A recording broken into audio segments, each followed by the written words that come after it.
There was a time when the name Nnamdi Kanu was everywhere. On timelines, on radio shows, in heated arguments on the street. People spoke about him like he was more than just a man. To many supporters, he was a voice, a symbol, someone who appeared to speak directly to the frustrations many people had carried for years but rarely expressed publicly. A man who said the things others were afraid to say. Every speech he made spread fast. Every statement turned into a headline. Videos of his broadcasts traveled quickly across social media platforms, and within hours they would become the center of discussions in homes, offices, markets, and political circles. For some Nigerians, he represented resistance and courage. For others, he represented tension and division within the country. But no one could deny one thing. His name carried weight. Whenever his case appeared in the news, it immediately pulled attention.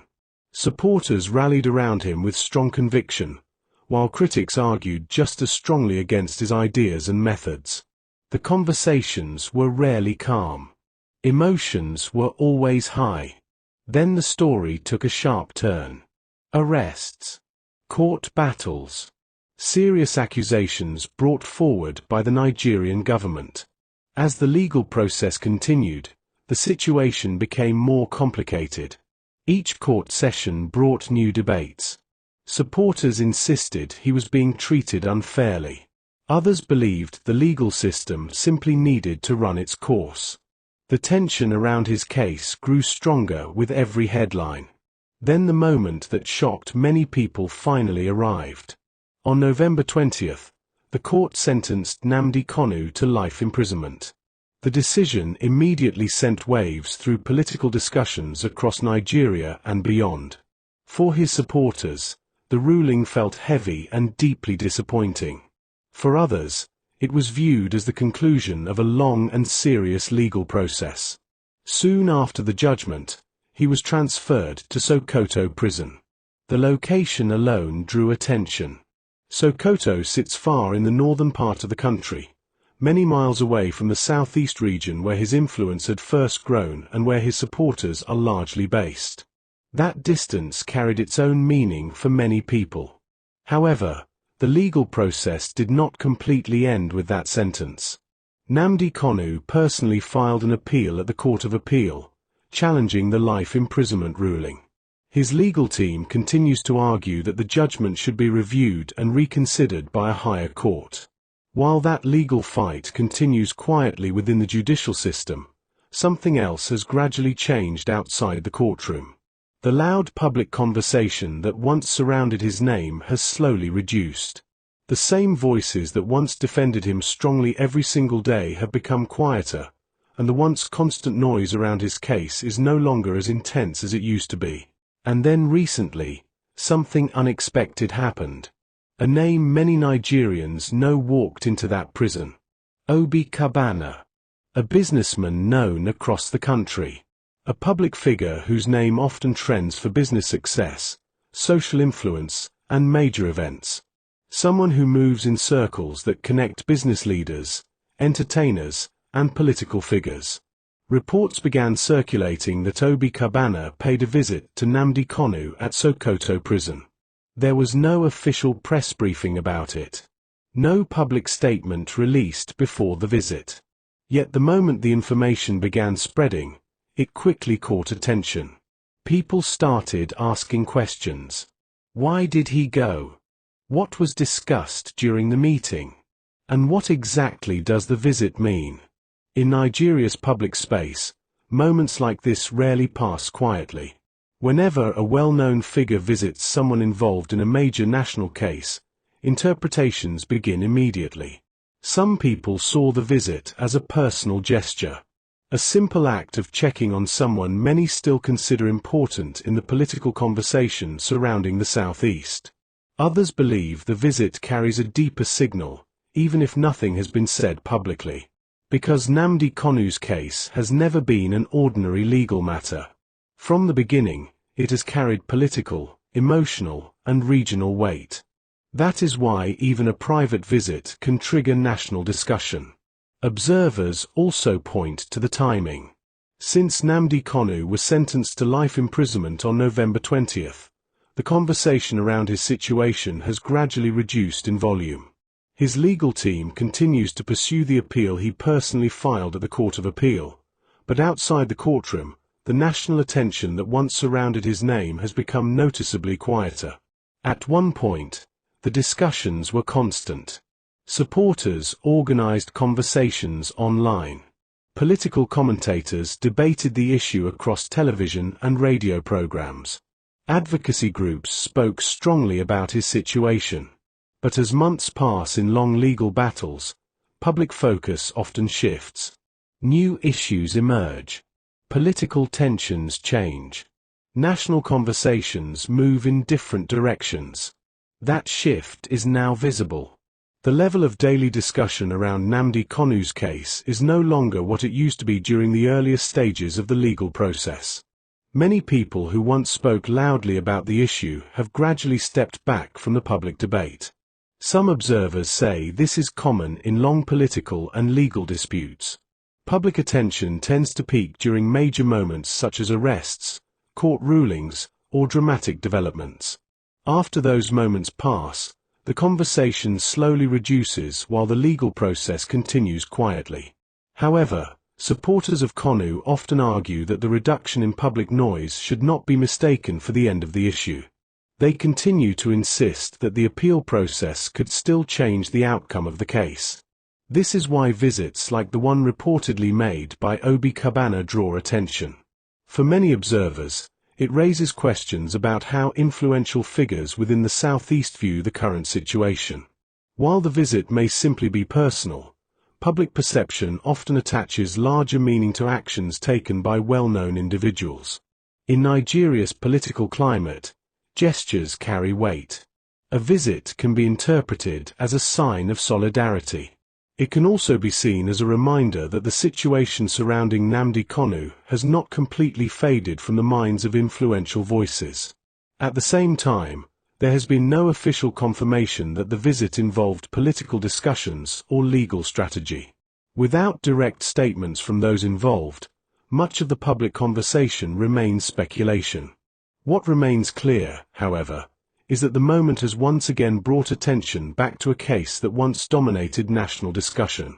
For some people, it simply highlights the human side of a situation that has largely been discussed in legal and political terms. For others, it serves as a signal that the story surrounding Nnamdi Kanu, his life sentence, and his ongoing appeal may still have developments ahead.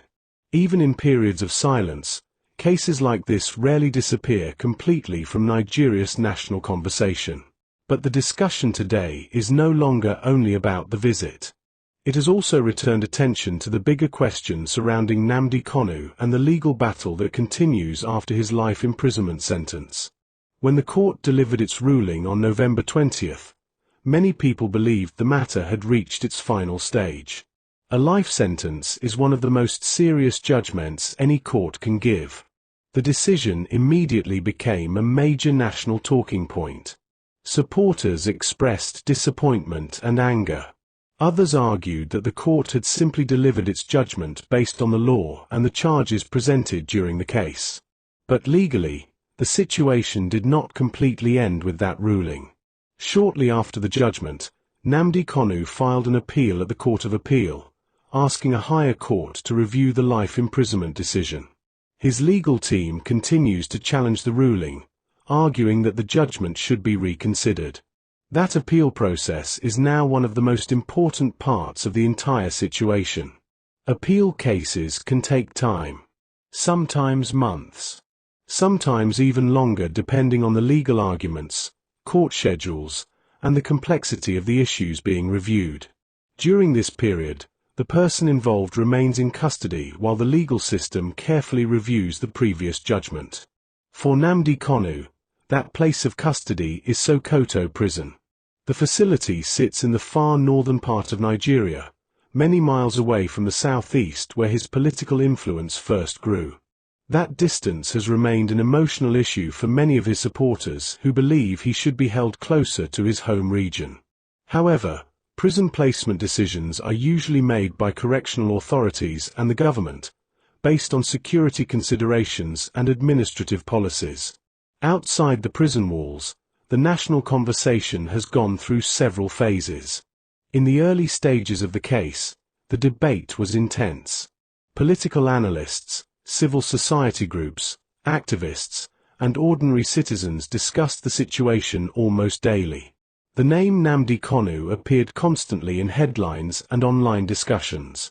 Over time, that level of attention slowly reduced. Nigeria's political environment moves quickly. New controversies emerge, elections approach, economic issues take center stage, and public focus begins to shift. But even when attention fades, cases like this rarely disappear completely. They remain present beneath the surface of national discussions.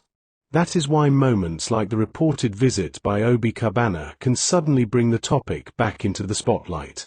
Obi Cubana is widely known as a successful entrepreneur and social figure with influence across different parts of Nigeria. His name is often associated with business ventures, large social events, and connections within elite circles. Because of that influence, any interaction involving him tends to attract attention.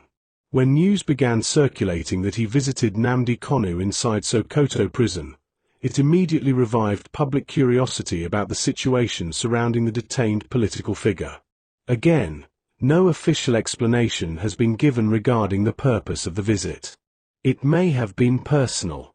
It may have simply been a private act of concern or respect.